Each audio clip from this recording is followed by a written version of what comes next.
ખેડૂતોએ વાવી દીધા છે અથવા થોડા ઘણા કોઈને વાવવાના બાકી છે. તો હવે જે છે વાવવાના છે. એમાં ખાસ કરીને જે છે આ ગરમી પડતી હતી કે ભાઈ કે આપણે થોડાક મોડા તો પડ્યા, જીરું જેવું વાવવું હોય તો જીરું છે, ઘઉં છે, એમાં આપણે થોડુંક બધા ખેડૂતોને કહેવામાં આવ્યું. સરકારે પણ ગાઈડલાઈન પાડી કે ભાઈ આ વખતે થોડાક ખમજો, નહીતર જે છે એ પાછું બિયારણ ઉગશે નહીં. એટલે હવે જે છે વળી પાછી ઠંડી પડવા મળી છે, એટલે હવે જે છે કાંઈ વાંધો નહીં. એટલે હવે જે છે આપણે ખેતીમાં આપણા જે બિયારણો જે કાંઈ પસંદ કર્યા હોય, જે કાંઈ પાક વાવવાના હોય એની આપણે શરૂઆત કરવાના છીએ. પણ આ વખતે જે છે આ ખેતીની અંદર એ આપણે દર વખતે કંઈક ને કંઈક નવી માહિતી જે છે એ મેળવવાનો પ્રયત્ન કરતા હોય કે કંઈક ખેતીની અંદર જે છે કંઈક નવું શીખીએ સરપંચ, તો આપણને જે છે એ ફાયદો થાય. ખેતીમાં નવી નવી ટેકનોલોજી દિવસે દિવસે એ આવતી જાય છે. એવી અનેક ટેકનોલોજી આવી કે જે ખેતીની અંદર એક આખી આમ કહેવાય ને કે ખેતીને આખી બદલાવી નાખે. જેમ કે આપણે બધાને ખબર છે કે કપાસની અંદર જે છે આપણે જ્યારે શંકર કપાસ વાવતા હતા, હાઇબ્રિડ કપાસ વાવતા હતા, અને એક ટેકનોલોજી આવી બીટી ટેકનોલોજી, અને એ આવતા આપણી આખી જે છે કપાસની આખી ક્રાંતિ બદલાઈ ગઈ ને એમ. જો કે આપણે હાંસવી ન ક્યાં બરાબર, નહીતર જે છે આ જે છે ટેકનોલોજી એવી હતી કે આપણા ખેડૂતોને જે છે એ અત્યાર સુધીમાં જેમાં આપણે ન મળ્યો હોય એવો જે છે બેનિફિટ આપણે કપાસના પાકમાંથી મળતો હતો. તો આ એક ટેકનોલોજી આખી હરણફાળના કારણે આખો વિસ્તાર જે છે આખું ચેન્જ જે આપણું જીવન જે છે એ બદલાવી નાખ્યું. એવી રીતના હવે દવાની અંદર જે છે આપણે અનેક જાતના જે છે ખર્ચાઓ કરીએ છીએ, દવાઓ જે છે એ ઘણા પ્રકારની નાખીએ છીએ, પણ ખેતીની અંદર આ બધું નાખવા છતાંય દિવસે એ ઉત્પાદન વધવાની જગ્યાએ જે છે ઉત્પાદન ઘટતું જાય. નહીતર આપણે કોઈ પણ બાબતમાં હોય, કોઈ પણ બિઝનેસ કરતા હોય, કોઈ ધંધો કરતા હોય, એમાં આપણે સતત ને સતત જે છે એ કામ કરતા હોય તો એમાં આપણો ગ્રોથ થવો જોઈએ. તો હવે એમાં શું થાય છે, ગ્રોથ નથી થતો, આપણે નીચા પડતા જાય. નકર તો એમાં જુદા જુદા વાતમાં આપણે એક્સપર્ટ બનવું હોય ને બનીએ ને, પહેલો વહેલો કપા વાવ્યો હોય ને 10 વર્ષ કપા વાવતા હોય, બેમાં ફેર પડે કે નહીં? કારણ તો કે કયા જીવાત ક્યારે આવશે, કઈ જીવાત આવવાની બધી આપણે ખબર પડી ગઈ. દાખલા તરીકે સુશી આવે તો બધાને ખબર હોય કે લીલી પોપટી, સફેદ માખી, થ્રીપ્સ, મોલો મશીન, મિલીબગ, આના સિવાય બીજું 5મું 7મું જીવાત આવતી નથી. આપણે જે છે લીલી પોપટી આવી તો ઇમિડા ક્રોપિડ છાંટી દઈએ, એસિફેટ છાંટી દઈએ કે થાઇમેથોક્સામ છાંટી દઈએ, બરાબર. લીલી પોપટી આવી તો એ છંટકાવ કરીએ, મોલો મશી આવી તો એ પ્રમાણે છંટકાવ કરીએ, બધાના એક્સપર્ટ બની ગયા. પણ છતાંય જે છે આ ઉત્પાદન સારું ઘટે કેમ, એની પાછળ જે છે એ આપણે જે છે ક્યારે વિચાર કરતા નથી. અને દવાના ખર્ચાઓ જે છે દિવસે દવાના, ખાતરના એના ખર્ચાઓ દિવસે વધતા જાય. પણ જો હવે જે છે એ ખેડૂત મિત્રો આપણે પાછા જે છે ખેતીમાં જો થોડુંક ધ્યાન દેશું કે આ ઘટ્યું છે એની પાછળનું મૂળ કારણ શું, તો કે આપણે બધાને ખબર જ છે કે આની પાછળનું મૂળ કારણ શું, તો કે દેશી ખાતર જે છે જ્યારથી આપણે નાખવાનું ખેતરમાં બંધ કર્યું ત્યારથી જ જે છે મોટા ભાગનો આ પ્રશ્ન જે છે સોલ્વ થયો, એટલે કે ટૂંકમાં ઊભો થયો.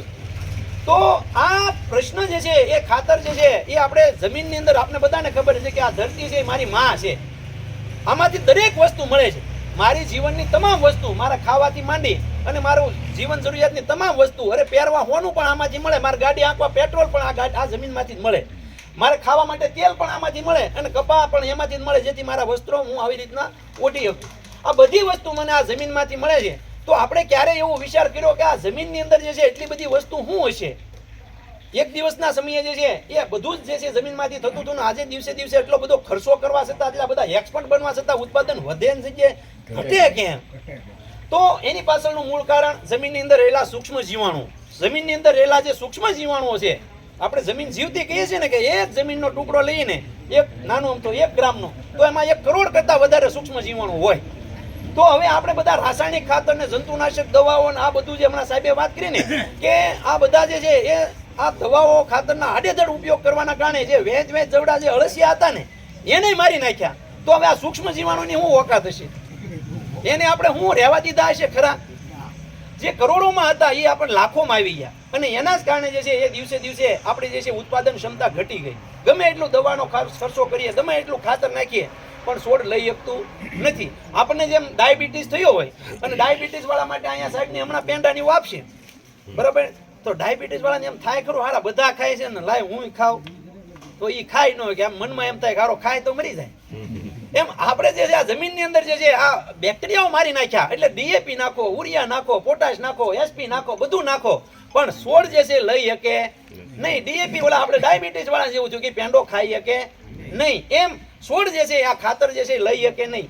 વૈજ્ઞાનિકો એવું કહે છે કે આ આપણે જે ઉરિયા નાખીએ, ડીએપી નાખીએ, પોટાશ નાખીએ ને એ છોડ કેટલું લઈ શકે? 100 કિલોમાંથી 100 કિલોની જરૂરિયાત હોય એમાંથી આપણે નાખીએ ને તો એમાં 38% ઉપયોગ થઈ શકે. 35 થી 38% છોડ લઈ શકે. બાકીનું હવામાં ઉડી જાય કે જમીનમાં વહી જાય કે ફિક્સ થઈ જાય ને આવી રીતનું થાય. તો હવે આ બધું જમીનમાં આવું ફિક્સ થઈ જાય એટલે આપણે તો ઉરિયાની થેલી કે ડીએપીની થેલી નાખી દીધી, હવે એમાંથી 32% ફાયદો કરવાનું અને એ આ સૂક્ષ્મ જીવાણુઓ તો બધા મરી ગયા. જે કામ કરવા વાળા હોય, જે નાઇટ્રોજન હોય તો નાઇટ્રેટની સીધી ઉરિયાની ગોળી સીધી મૂળમાં ન સડે, નાઇટ્રોજનનું નાઇટ્રેટમાં રૂપાંતર થાય અને એના માટે જે આ નાઇટ્રોજન આપણે રાઇઝોબિયમના બેક્ટેરિયા હોય ને એ આખી એની પ્રક્રિયા થાય ને પછી છોડ લઈએ. તો આના માટે થઈ અને આપણે હવે જમીનની અંદર જીવતા જીવડાની સંખ્યા વધારવી પડશે, જમીનની અંદર જીવતા જીવડા નાખવા પડશે, જમીનની અંદર જે જીવતા જીવડા છે એને ખોરાક દેવો પડશે, એને ખાવા આપવું જોઈએ. આપણે હરીફરીને આપ્યું હું ઉરિયા, ડીએપી, પોટાશ, એસપી, તો એ એનો ખોરાક નથી. હવે તમે જે છે એ આપણે બધા જે છે અહીંથી આમ વિદેશમાં ફરવા ગયા હોય, હવે આપણો ખોરાક શું?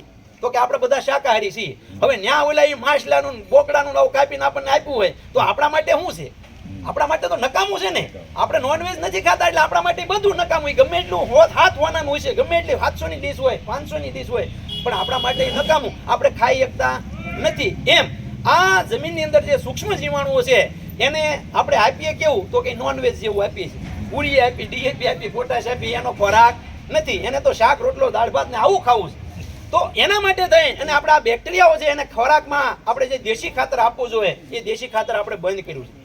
તો દેશી ખાતર જ્યાં સુધી નહીં નાખીએ, જમીનનો પાયો હાંસો નહીં કરીએ, ત્યાં સુધી જે છે એ ગમે એટલું બળ કરશું, 1000 રૂપિયાનો કદાચ પંપ છાંટશું તો એ ઉત્પાદન જે છે એ વધવાનું નથી નથી. જમીનની અંદર જે સૂક્ષ્મ જીવાણુઓ છે એને ખોરાક આપવો પડશે.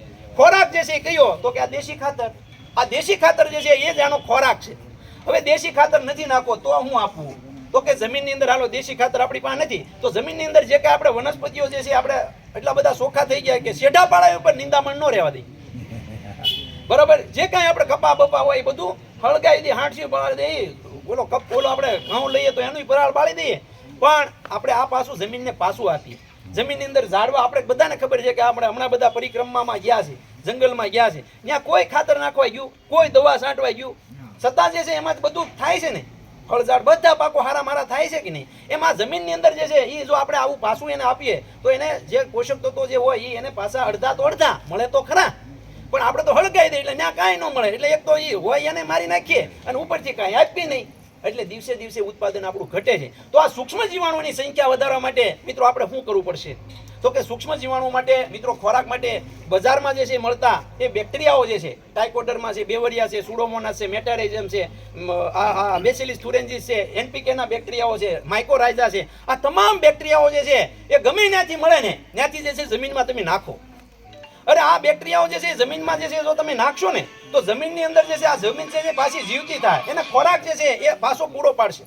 એનપીકેના બેક્ટેરિયા તમે નાખશો, દાખલા તરીકે ઉરિયાની થેલી કે ડીએપીની થેલી નહીં નાખો તો હાલશે, પણ બજારમાં સ્ટાર પ્રોટેક્ટ નામે બેક્ટેરિયા મળે, 250 ગ્રામનું પડીકું આવે એનપીકેનું બેક્ટેરિયા, એની અંદર 3 નાઇટ્રોજન, ફોસ્ફરસ અને પોટાશના બેક્ટેરિયા આવે. આ બેક્ટેરિયા 2.5 વીઘામાં થાય, એને તમે 4 થી 5 કલાક પાણીમાં ટીપણામાં પલાળી દો અને પછી 2.5 વીઘામાં પાણી હારી પાઈ દો.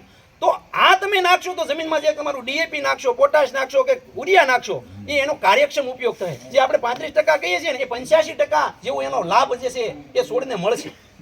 કદાચ ઉરિયાની થેલી નહીં જાય તો હાલશે, પણ આવું ઉરિયા આવું આ એનપીકેના બેક્ટેરિયાઓ નાખો, ટાઇકોડર્મા નાખો, બેવરિયા નાખો, સુડોમોનાસ નાખો, મેટારેઝિયમ નાખો.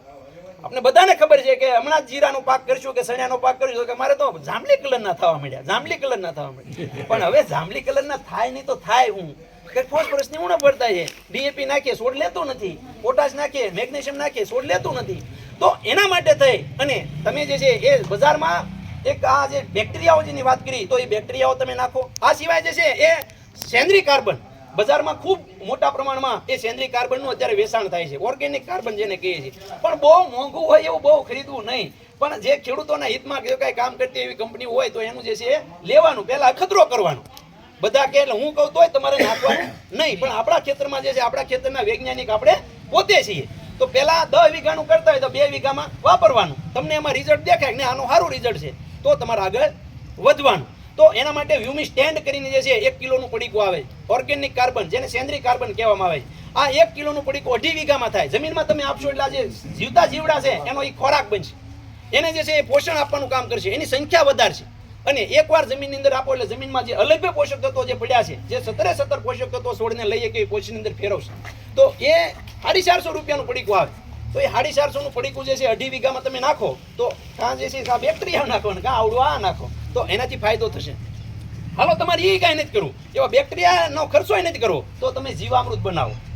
જીવામૃત જે છે એ આ ધરતીનું અમૃત છે.